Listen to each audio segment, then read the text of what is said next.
Good evening, people. We couldn't do a live lecture, so I'm going to record this lecture and we will post it. In science, we completed laws of motion. The second and the third chapter I'm skipping for now because I want to do this chapter in the class. I'm going to start the fourth chapter, measurement of matter. You guys can see this on the screen, I suppose, in the recording. This will be a recording of the lecture, so you will have to watch the whole video. And if you have any questions or doubts, you can message me or call me and I'll be more than happy to help you with that. So, measurement of matter. In the previous standard, we have learned that compounds are formed by chemical combination of elements. We have also learned that an important principle of Dalton's atomic theory is that molecules of a compound are formed by joining atoms of different elements to each other.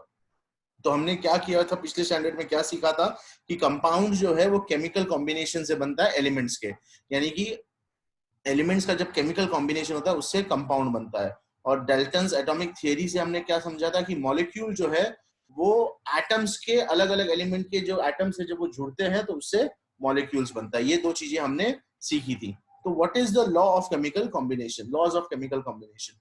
The composition of a substance changes during a chemical change. The fundamental experiments in this regard were performed by scientists in the 18th and 19th century. While doing this, they measured accurately the substances used and formed and discovered the laws of chemical combination. Scientists could then write the molecular formulae of various compounds on the basis of Dalton's atomic theory and the laws of chemical combination.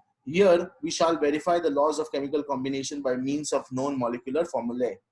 So, the composition of a substance changes during a chemical change. ये बहुत ही important बात है क्योंकि इसका कोई भी अगर chemical change होगा तो उसका composition change होगा.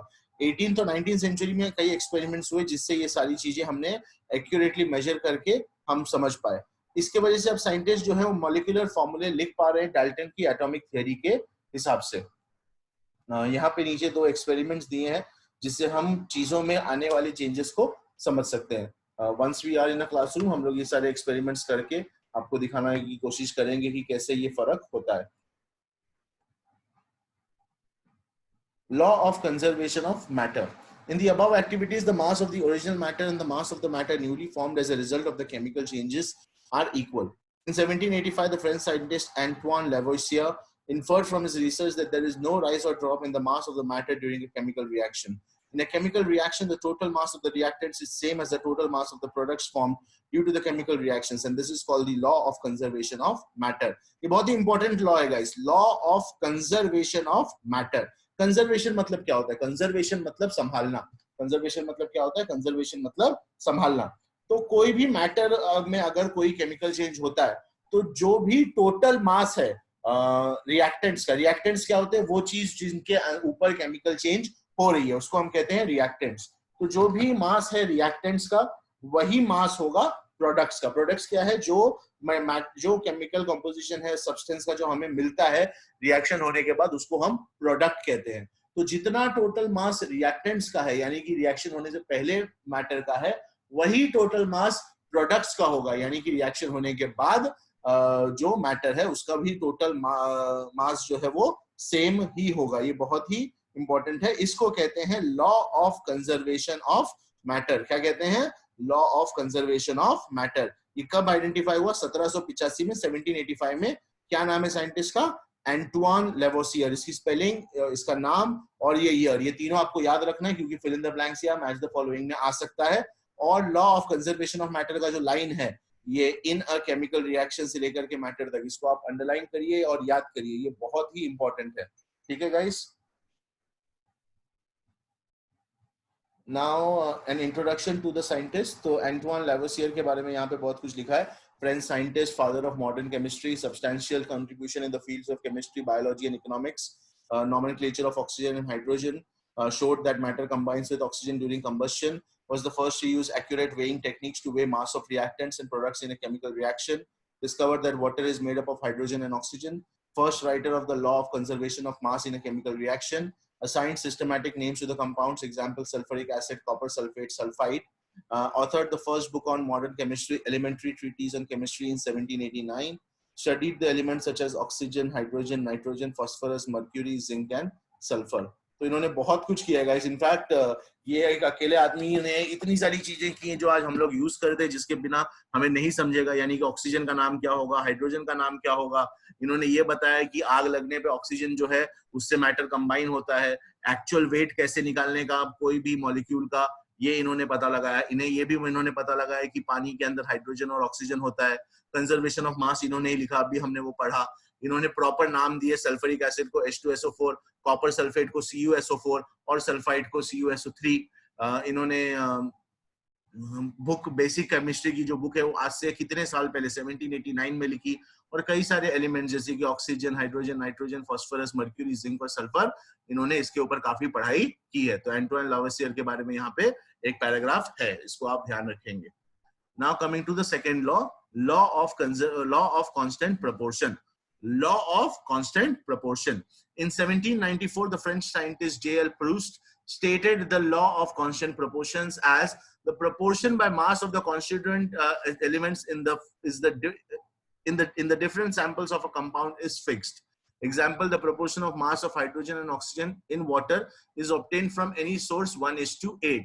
That means 9 gram of water is formed by chemical combination of 1 gram hydrogen and 8 gram oxygen. Similarly, the proportion of mass of carbon and oxygen is in carbon dioxide obtained from any source is 3:8. This means that in 44 gram of carbon dioxide, there is 12 gram of carbon and 32 gram of oxygen, so that the proportion by mass of carbon and oxygen is 3:8.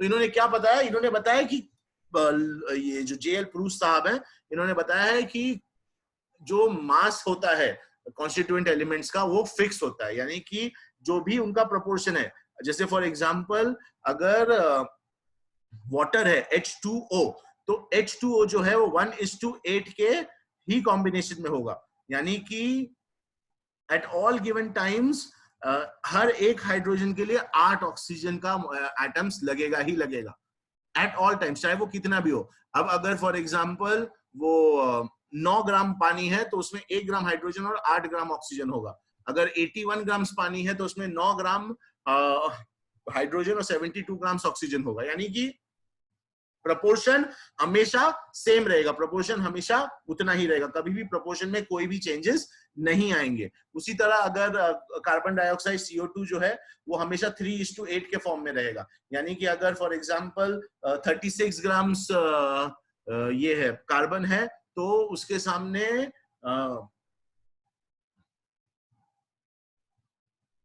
96 gram carbon होना जरूरी है। Sorry 36 gram carbon है तो उसके सामने 96 gram oxygen होना जरूरी है। या फिर 12 ग्राम कार्बन है तो 32 ग्राम ऑक्सीजन होना जरूरी है। यानी कि कार्बन और ऑक्सीजन का जो ये है कार्बन डाइऑक्साइड के अंदर जो प्रोपोर्शन है वो हमेशा 3:8 के फॉर्म में ही रहेगा। इसको क्या कहते हैं? इसको कहते हैं लॉ ऑफ कांस्टेंट प्रोपोर्शन। इसकी जो लाइन है वो यहां से यहां तक है, the proportion by mass of the constituent elements in the different samples of a compound is fixed. इसको 1794 में फ्रेंच साइंटिस्ट जेएल प्रूस्ट ने आइडेंटिफाई किया था सबसे पहले। ठीक है, अब इसको कैसे इन्होंने वेरीफाई किया वो भी देख लेते हैं।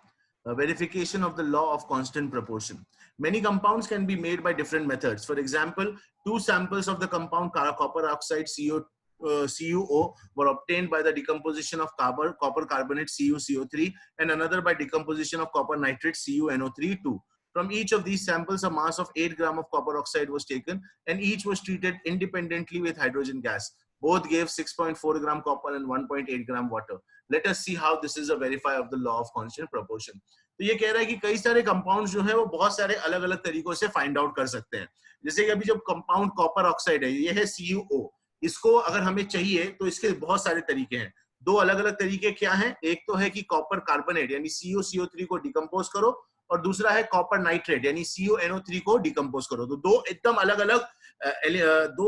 अलग कंपाउंड है। दोनों कंपाउंड को डिकम्पोज करेंगे तो लास्ट में हमारे पास CuO यानी कि कॉपर ऑक्साइड बचना चाहिए। ये दोनों अलग अलग कंपाउंड्स को डिकम्पोज किया और उसके सैंपल से जो अगर हमने 8 ग्राम कॉपर ऑक्साइड जब अलग किया तो वो कॉपर ऑक्साइड में 6.4 ग्राम कॉपर और 1.8 ग्राम वाटर ही था। यानी कि कॉपर और वाटर का जो ये था क्या बोलते हैं रेशियो था वो सेम ही था। अब इससे ये कैसे वेरीफाई होता है देखते हैं। The reaction of copper oxide with hydrogen yielded two known substances, namely the compound water and the element copper. It is known that in the compound water, H2O, the elements H and O are in the proportion 1:8. This means that in 9 gram water, there are 8 grams of the element oxygen. Therefore, 1.8 gram water contains 1.6 gram oxygen, 8 into 1.8 upon 9. This oxygen has come from 8 gram copper oxide. It means that 8 gram of both the samples of copper oxide contain 6.4 gram copper and 1.6 gram oxygen. And the proportion by mass of copper and oxygen is in it is 6.4 is to 1.6. That is 4:1. Because 1.64 is 6.4 hota, 16 4 is 64. Thus, the experiment showed that the proportion by mass of the constituent assemblies, constituent elements is in different samples of a compound is constant. तो क्या हुआ यहाँ पे, देखो मैं वापस समझाता हूँ, थोड़ा सा डिफिकल्ट है समझने के लिए, ध्यान दीजिए. ये क्या कह रहा है कि कॉपर ऑक्साइड का और हाइड्रोजन का जब रिएक्शन हुआ तो दो चीजें मिली. एक तो हमें हमारा एलिमेंट मिला कॉपर और दूसरा हमें पानी मिला. पानी जो है वो एक कंपाउंड है. कौन से दो एलिमेंट्स का बनता है? हाइड्रोजन और ऑक्सीजन का. हमें ऑलरेडी मालूम है कि हाइड्रोजन और ऑक्सीजन जो है वो 1:8 के प्रपोर्शन में है. यानी कि अगर 9 ग्राम पानी है तो उसमें 8 ग्राम ऑक्सीजन है और 1 ग्राम हाइड्रोजन है. तो अब हमारे पास टोटल कितना है? 1.8 ग्राम पानी है, यानी कि 1.6 ग्राम ऑक्सीजन होगा. अगर 1.8 को 18 पकड़ो तो 18 का आधा 9 है, तो 18 के हिसाब से 16, यानी कि 1.6 ग्राम ऑक्सीजन है. तो अगर 1.6 ग्राम ऑक्सीजन है तो 8 ग्राम कॉपर ऑक्साइड में 1.6 ग्राम ऑक्सीजन मिला, यानी कि जो रेशियो है वो 4:1 ही है. तो इससे क्या समझ में आ रहा है हमको? इससे ये समझ में आ रहा है कि atomic masses of copper and oxygen are 63.5 and 16, which means that the proportion by mass of the constituent assembly is 63.5:16, which is 3.968:1, which is 4:1. यानी कॉपर ऑक्साइड और ऑक्सीजन का एटॉमिक मास का जब आप ये लेते हो, प्रोपोर्शन लेते हो, तो जो प्रोपोर्शन आता है वही हमेशा रहेगा. आप कोई भी एग्जांपल, कोई भी आप दो सब्सटेंस का एटॉमिक मास ले लो. फॉर एग्जांपल आप let's take sodium and chloride का एटॉमिक मास अगर हम निकालते हैं, ठीक है, तो सोडियम का एटॉमिक मास है 35 और क्लोरीन का एटॉमिक मास है, सॉरी, क्लोरीन का एटॉमिक मास है लेट्स से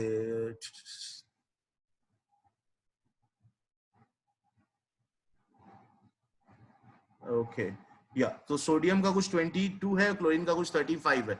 तो ये हमेशा उसी रेशियो में आगे भी रहेगा. तो आप ये कोई भी इसमें चेंज कर सकते हो. इसके वजह से लॉ ऑफ कांस्टेंट प्रोपोर्शन जो है वो वेरीफाई हो गया. तो लॉ ऑफ कांस्टेंट प्रोपोर्शन क्या कहता है कि जो भी मास है किसी भी मैटर का कंपाउंड के अंदर वो फिक्स रहेगा, इररिस्पेक्टिव ऑफ किस सोर्स से वो बनता है या कितना बनता है.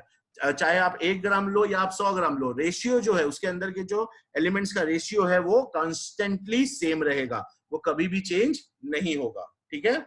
और ये किसने फाइंड आउट किया था? ये जेएल प्रूस्ट साहब ने फाइंड आउट किया था. कब फाइंड आउट किया था? ये 1794 में किया था. ये सब इंफॉर्मेशन इंपॉर्टेंट है, फिल इन द ब्लैंक्स, और ये सब चीजों में ऐसे क्वेश्चंस आते हैं.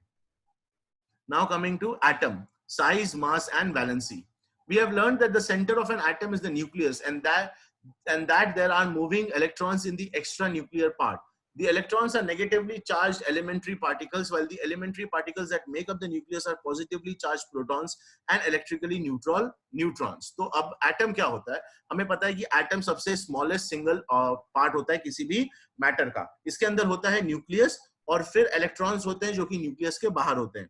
इलेक्ट्रॉन्स जो है वो नेगेटिवली चार्ज होते हैं और जो न्यूक्लियस होता है वो पॉजिटिवली चार्ज प्रोटॉन्स और न्यूट्रल न्यूरॉन्स से बनता है. यानी कि पॉजिटिव और न्यूट्रल न्यूरॉन्स की वजह से न्यूक्लियस पॉजिटिव हो जाता है और इलेक्ट्रॉन्स नेगेटिव होने की वजह से एटम के चारों तरफ घूमते रहते हैं. The size of an atom is determined by its radius.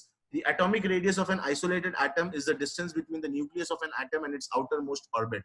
Atomic radius is expressed in nanometers. तो किसी भी एटम का साइज जो है वो कैसे मालूम पड़ता है? वो उसके रेडियस से मालूम पड़ता है.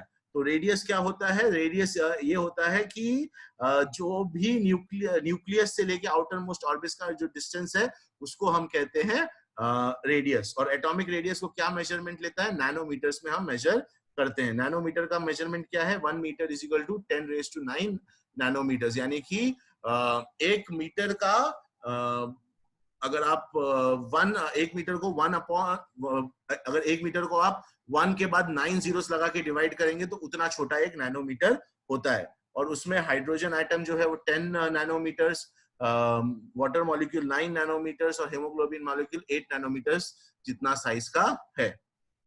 ये उसका एटॉमिक इस ये एटम का साइज है। Atoms are very tiny. Modern instruments like electron microscope, field ion microscope, scanning tunneling microscope, enlarged images of the atom. तो एटम जो है वो बहुत ही छोटा होता है। ये आप यहाँ पे एक इमेज देख रहे हैं, इसमें हर एक जो स्पॉट है वो एक एटम है। जो इतने सारे स्पॉट्स दिख रहे हैं ना, सब एटम्स ही हैं। ये एक एनलार्ज्ड इमेज होने के बावजूद आप ये देख रहे हैं कितना छोटा छोटा दिखाई दे रहा है।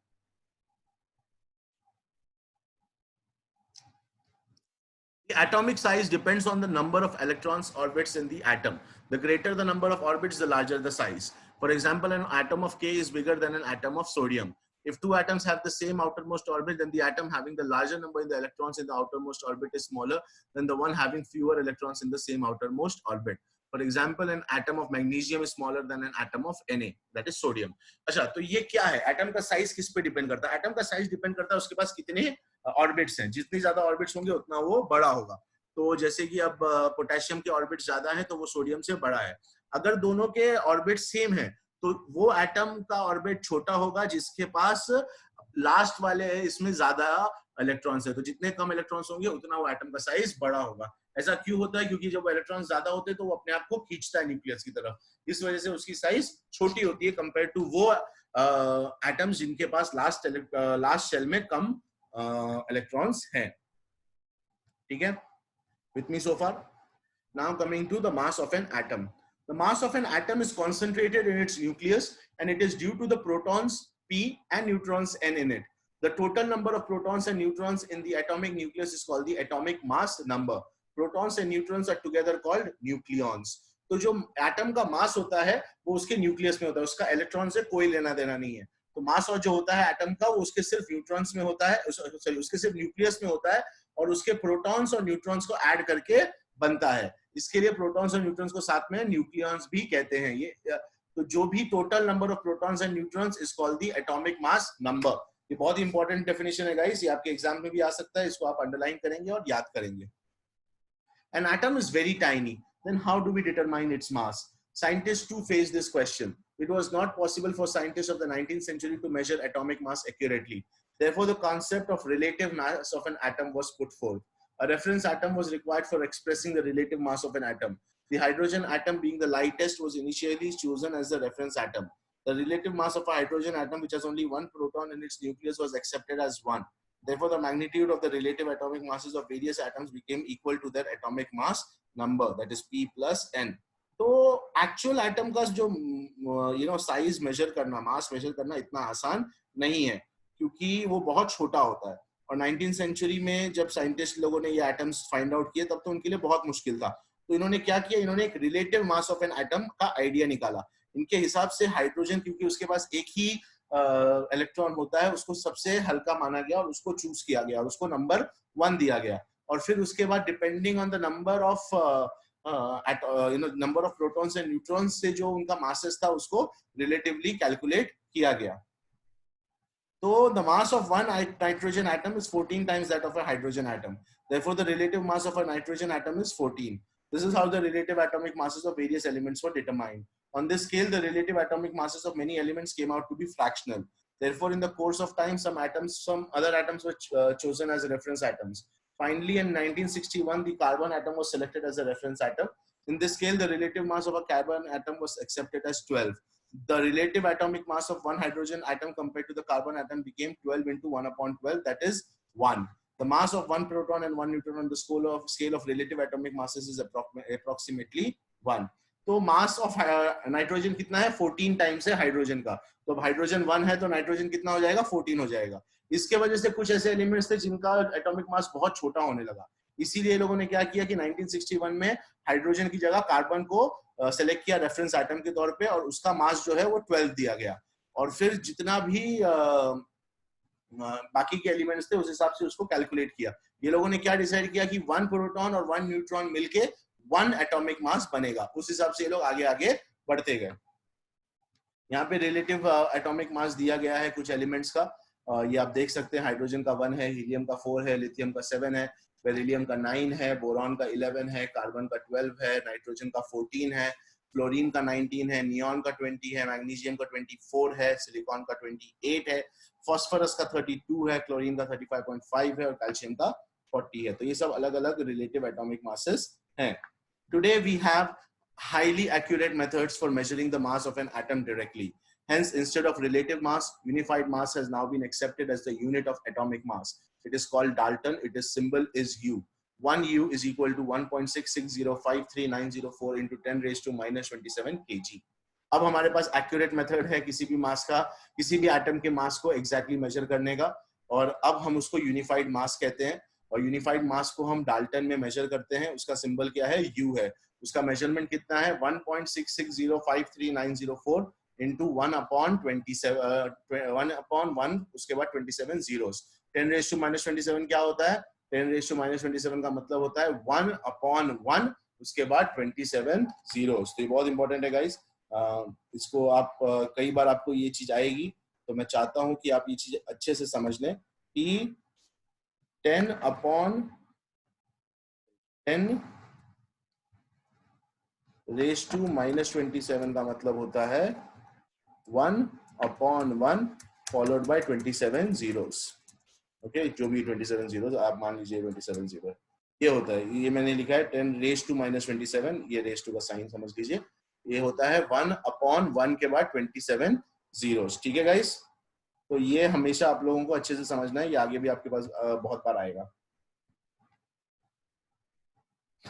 ठीक है, with me so far. Now coming to chemical symbols of elements. एक सेकंड, मैं जरा देख लूं कितना टॉपिक है इसमें।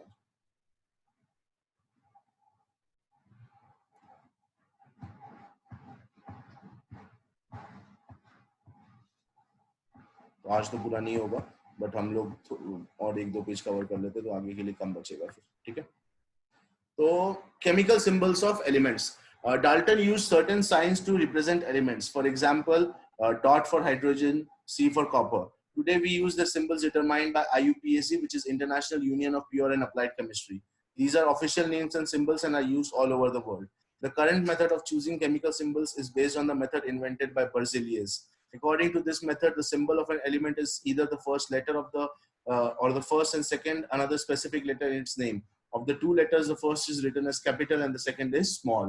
तो डाल्टन जो है वो एलिमेंट्स को बताने के लिए सिंबल्स यूज करता था, एक सर्कल और डॉट हाइड्रोजन के लिए, एक सर्कल के अंदर सी कॉपर के लिए। आज हम क्या करते हैं, हम जो IUPAC यानी कि international union of pure and applied chemistry जो सिंबल्स देती है, हम उसी को चूज करते हैं। ये ऑफिशियल सिंबल्स हैं और ये दुनिया भर में चलते हैं। हमने केमिकल सिंबल्स ढूंढने के लिए जो मेथड बर्जेलियस ने इन्वेंट किया था वो यूज करते हैं।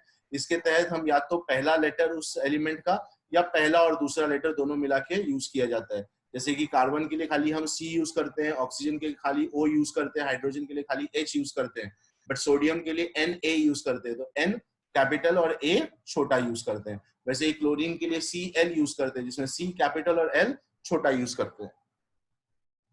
Molecules of elements and compounds. Atoms of some elements such as helium, neon have independent existence. It means that these elements are in a monoatomic molecular state. Sometimes two or more atoms of an element combine to form molecules of that atom. Such elements are in a polyatomic molecular state. तो atoms जो हैं जैसे कि helium और neon, ये independent है, यानी कि इनको किसी दूसरे एटम की जरूरत नहीं है कंपाउंड बनाने के लिए। तो इसको हम क्या कहते हैं? Mono atomic molecular state. ये मॉलिक्यूल नहीं बनाते, ये अकेले ही काफी हैं। ये ऐसा क्यों होता है, ये इसको समझने के लिए आपको ये भी समझना है कि पीरियोडिक टेबल में अगर जब आप देखेंगे पीरियोडिक टेबल, तो ध्यान दीजिएगा कि जो नोबल गैसेस हैं वो एक साइड में हैं और इनके लास्ट शेल में इलेक्ट्रॉन्स पूरे हैं। ये आपको आगे जाके और अच्छे से समझेगा। अभी फिलहाल के लिए इतना समझिए कि उनको दूसरे किसी एटम की जरूरत नहीं है अपने आप को बैलेंस करने के लिए, इसके लिए एटम्स अकेले खाली रहते हैं। कई बार क्या होता है कि दो या दो से ज्यादा एटम्स मिलके एक मॉलिक्यूल बनाते हैं, उसको कहते हैं पॉली एटॉमिक मॉलिक्यूलर स्टेट। और जब एक अकेला एटम इंडिपेंडेंट रहता है उसको कहते हैं mono atomic molecular state. For example, when atoms of, for example, the elements oxygen, nitrogen are in diatomic molecular state, such as O2, N2 respectively. तो डायटॉमिक यानी कि दो एटम्स हमेशा साथ में रहेंगे, इसके लिए उसको O2 या N2 ऐसा कहा जाता है। When atoms of different elements combine with each other, the molecules of compound are formed. तो जब दूसरे एटम अलग अलग एलिमेंट्स के कंबाइन करते हैं तो हम मॉलिक्यूल जो कंपाउंड है वो फॉर्म होता है. तो कंपाउंड अलग अलग एलिमेंट्स के अट्रैक्शन से बनता है और उसको मॉलिक्यूल्स ऑफ कंपाउंड कहते हैं. और मॉलिक्यूल्स ऑफ एटम्स तब कहते हैं जब वो सेम एलिमेंट का ये फॉर्म से बनता है. आप अगर पीरियोडिक टेबल देखोगे तो आप कई सारे एलिमेंट्स के मोनो एटॉमिक, डाई एटॉमिक या पॉली एटॉमिक स्टेट को समझ पाओगे. इनफैक्ट ये होमवर्क है, आप मुझे at least 5 mono atomic, 5 di atomic और 5 पॉली एटॉमिक एलिमेंट्स के लिस्ट बताओगे. ये आप पीरियोडिक टेबल या इंटरनेट की मदद लेके बना के दे सकते हो मुझे. ठीक है. Now coming to molecular mass and the concept of mole. Molecular mass. The molecular mass of a substance is the sum of the atomic masses of all the atoms in a single molecule of that substance. Like atomic mass, molecular mass is also expressed in the unit Dalton.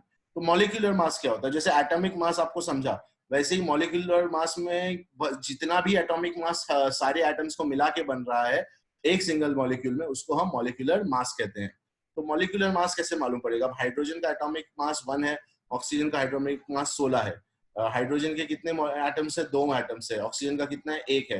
यानी 1 into 2 is equal to 2, 16 into 1 is equal to 16. तो H2O का molecular mass total कितना है? 18 है. अगर H2O की जगह पे H2O2 होता तो फिर हाइड्रोजन पेरोक्साइड कहते हैं उसको, तो फिर वो होता 2 + 32 34. तो हाइड्रोजन पेरोक्साइड का मॉलिक्यूलर मास कितना होता? 34 होता. यहाँ पे एटॉमिक मास दिया हुआ है कुछ चीजों का और आपको मॉलिक्यूलर फॉर्मूला ढूंढने को बताया गया है. मैं अगेन इसको भी आपको चाहूंगा कि आप लोग ये एज अ होमवर्क करके फोटो खींच के मुझे भेजें.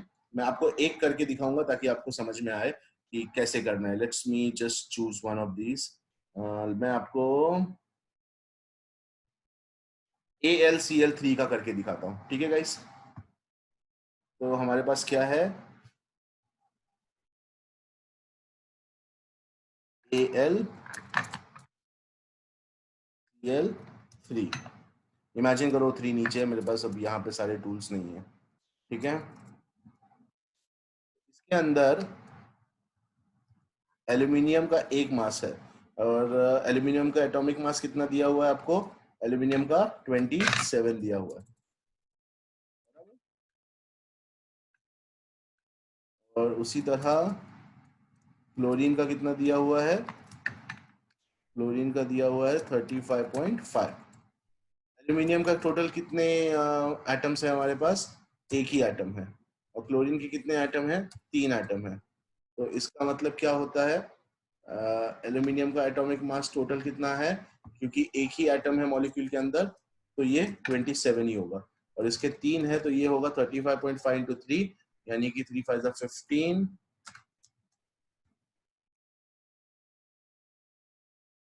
और 1 गया 3 5 15 16 और एक 1 गया 3 3 9 और 10 यानी कि 106.5 इसका टोटल क्लोरीन का हुआ.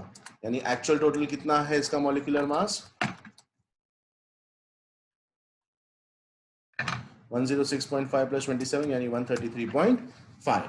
तो AlCl3 का मैंने कैलकुलेट करके molecular formula, total molecular mass निकाल के दिया है. यहाँ पे और भी कुछ अलग अलग मॉलिक्यूल्स हैं. सोडियम क्लोराइड, मैग्नीशियम क्लोराइड, इसके हर एक एक एटम का एटॉमिक मास दिया है. इस तरह से चार्ट या तो इस तरह का चार्ट आप लोग बनाइए और ये चार्ट बना के आप इसको कैलकुलेट करिए और मुझे हर एक एक अलग अलग केमिकल कंपाउंड का मॉलिक्यूलर मास कल शाम तक चाहिए. ठीक है गाइस. यहाँ पे कुछ ट्राई दिस है वो हम लोग बाद में करेंगे. Now coming to when elements and compounds take part in chemical reaction, it is their atoms and molecules that react with each other. And therefore, it is necessary to know the numbers of their atoms and molecules. However, while carrying out a chemical reaction, it is convenient to measure out quantities that can be handled instead of counting the numbers of atoms and molecules. The concept of mole is useful for this purpose. तो जब कोई element या compound chemical reaction में part लेते हैं तो उसके जो भी एटम्स या मॉलिक्यूल्स हैं वो एक दूसरे से रिएक्ट करते हैं. इसीलिए बहुत जरूरी है कि हमें पता चले कि कितने नंबर ऑफ एटम्स और मॉलिक्यूल्स हैं. कोई भी केमिकल रिएक्शन करने के समय ये बहुत जरूरी है ताकि हमें मालूम हो और हम क्वांटिटी को बराबर से मेजर कर सकें। ऑब्वियसली हम हर बार एटम्स और मॉलिक्यूल्स को कैलकुलेट नहीं कर सकते, इसके लिए मोल करके एक कॉन्सेप्ट है जो कि बहुत जरूरी है। अब मोल क्या होता है ये आगे पढ़ेंगे। A mole is that quantity of a substance whose mass in grams is equal in magnitude to the molecular mass of that substance in daltons. Thus, the molecular mass of oxygen is 32 U, and therefore 32 gram oxygen is 1 mole of oxygen. The molecular mass of water is 18 U, therefore 18 gram of water make 1 mole of water. तो अब ये क्या होता है यार?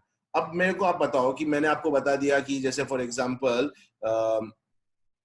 Oxygen का जो molecular mass है वो 32 डाल्टन्स है, तो अब आप हर बार 32 डाल्टन्स मेजर करोगे नहीं, लेकिन आप एक चीज कर सकते हो, आप पानी का तो मेजर कर सकते हो। तो 32 ग्राम वाटर जो है उसके अंदर 1 मोल हो गया, यानी कि जो भी उसका मॉलिक्यूलर मास है उतना ग्राम वो एलिमेंट को 1 मोल बना देते हैं। तो जैसे कि ऑक्सीजन 32 ग्राम है तो 1 मोल, 18 ग्राम पानी तो 1 मोल। अगर जैसे अभी हमको पता है कि अभी हमने कैलकुलेट किया मॉलिक्यूलर मास AlCl3 का 106 पॉइंट कुछ आया, राइट? तो वो जो भी AlCl3 का मॉलिक्यूलर मास है वो 1 मोल हो जाएगा, यानी कि जो भी उसका मॉलिक्यूलर मास है टोटल उस मॉलिक्यूल का, वो हम उसको 1 मोल का दर्जा देंगे ताकि हम उसको इजीली मेजर कर सकें। ठीक है? 1 mole of a compound is the mass of that substance in grams equal in magnitude to its molecular mass. The SI unit is mole. यानी कि जो भी उसका सब्सटेंस का मास है ग्राम में upon the total molecular of the substance है, तो उससे हमें नंबर ऑफ मोल समझ जाएगा, क्योंकि जितना भी उसका टोटल मास है उतने ही मॉलिक्यूल्स हम समझ सकते हैं डिपेंडिंग ऑन द पर मास पर मोल ऑफ दैट मॉलिक्यूल। ठीक है? अब आगे एवोगाड्रोस नंबर है और इसके बाद वैलेंसी है और उसके बाद वेरिएबल वैलेंसी है, रेडिकल्स हैं, तो काफी कुछ है जिसके लिए 35 to 40 मिनट्स हमें और लगेंगे। तो मैं नहीं चाहता कि वो अभी स्टार्ट करके आप लोगों को मैं और कंफ्यूज करूं। अभी तक जो पढ़ा है आप उसको समझने की कोशिश करिए और कोई डाउट्स रहेगा तो मुझे बताइए। आपको मैंने होमवर्क दिए हुए हैं, उसको अच्छी तरह से आप लोग कंप्लीट करिए एंड रिपोर्ट करिए मेरे को। Thank you very much people.